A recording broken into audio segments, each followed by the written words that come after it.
I slapped my girlfriend out of reflex when I woke up to her doing certain things to me. I feel horrible for what I did. How do I even start this? Let me just start by saying that I would never slap her intentionally, let alone hurt her in any way. My girlfriend has a very high sex drive, unlike me, and therefore she is the one to initiate sex most of the time. It took me a few years to fully trust her, but she was such a loving and caring person who understood my trauma and was always able to control herself even with her high sex drive. When I was a child, I was sexually molested by my own egg donor. I remember how she covered my mouth with her hand while holding me down, and I tried to scream and defend myself. But I was just a little boy, and she was a grown woman. I wouldn't call her mother because that's not what mothers do. This traumatized me, and it destroyed every relationship I tried to build with a woman. It was hard for me to trust one until my girlfriend appeared. And she always respected my consent so far. Yesterday evening, she wanted to have sex, and I told her I wasn't in the mood right now, and then I turned around. I woke up in the middle of the night to my blanket gone and her doing oral sex. My heart started beating really fast. All the anxiety I felt as a child came back, and before I realized, I slapped her so hard she fell off my side of the bed. I immediately realized what I just did. The only thing I thought about was that I slapped her. She held her cheek while looking at me with a shocked face before starting to cry. I wanted to comfort her and apologize, but she ran out of the room into the bathroom where she cried her eyes out, and then she went to sleep on the couch. I apologized repeatedly, but she refuses to talk to me. I feel so bad. I know I am a horrible person and there is no excuse for this. But what can I do so that she speaks to me again? Is there anything I can do so she forgives me? Update 1 3 days later. When I made the original post, I definitely didn't thought it would blow up like this. And I certainly didn't expect the comments to be so one-sided. And I didn't expect them to be on my side. I expected nothing but people telling me how horrible I was, and I felt that this would be the only comment I deserved. But after reading literally thousands of comments, I slowly began to realize what actually happened there. You have to understand that this moment shocked me to the core, and this shock still was there when I uploaded the original post. I saw myself as the absolutely disgusting women beater because of it. I never wanted to hurt anyone, but I realized now that it was a trauma response. When I woke up to her going down on me, it felt like my whole body was controlled by someone else. Like I was controlled by strings that forced me to react like that. And the more comments I read, the more I was sure about that. One day after the post, after thousands of comments from Reddit, but also from TikTok and many DMs, I talked to her about it and I broke up with her.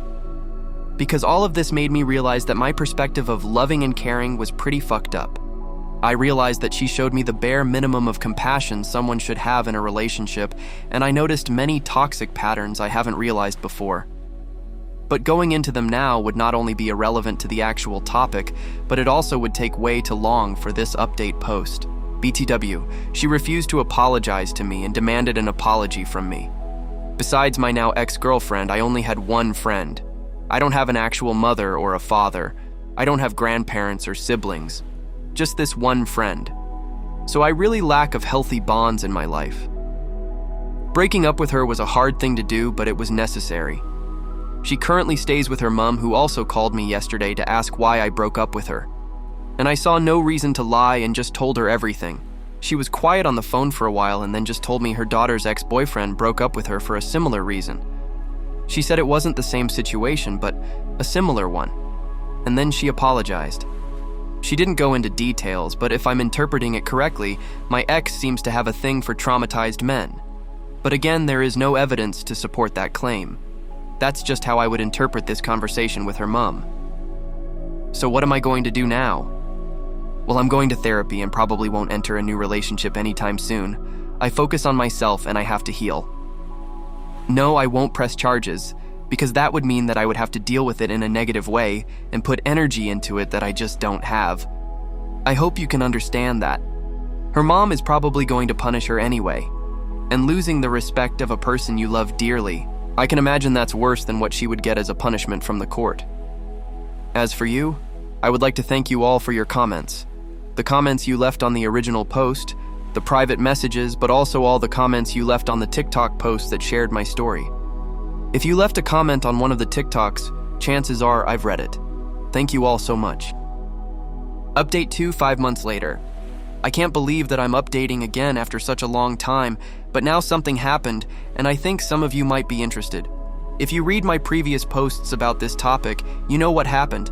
It's been a few months, so not everyone might know about it. So a few months ago, I was in a relationship with someone who SA'd me, and I defended myself by slapping her in a trauma response. Back then, I felt terrible, but this wonderful community made me realize I was the victim. I've been through a healing process, and even though the scars of my past may never fully heal, they definitely can be brought to a point where I can live with them, and it's perfectly fine. However, what happened that I felt the need to update you? Well, apparently my ex got reported by someone. The letter arrived today, and they need me as a witness. Probably another guy who she felt the need to re-traumatize, or maybe even her ex. Who knows? Wouldn't be the first time. I'm not quite familiar with the details yet, but I think I'm ready. A few months ago, the wounds were fresh, and I had to put myself first.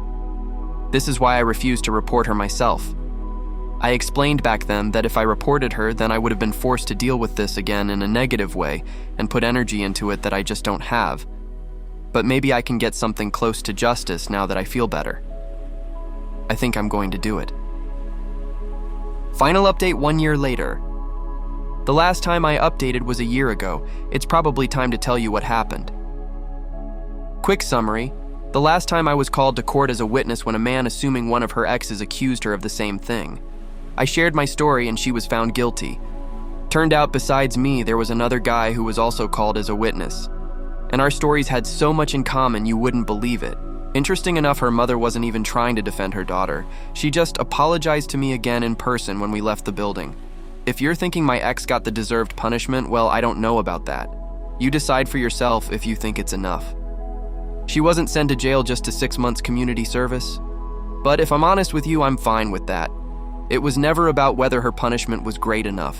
It was never about revenge or anything. It was simply about satisfaction that she's not getting away with it. And with that, this chapter is now closed for good. I thought I should probably let you know. I want to thank all of you for your support. I shared my story about a year ago, and to this day, people interact with me. They write me messages, and it's heartwarming. I was able to heal and even find new friends. And I promise I will never forget what this community did for me. Wish you a happy life, and maybe we'll see us someday again. Bye. What do you guys think? Let's discuss in the comments. Follow and like for more stories.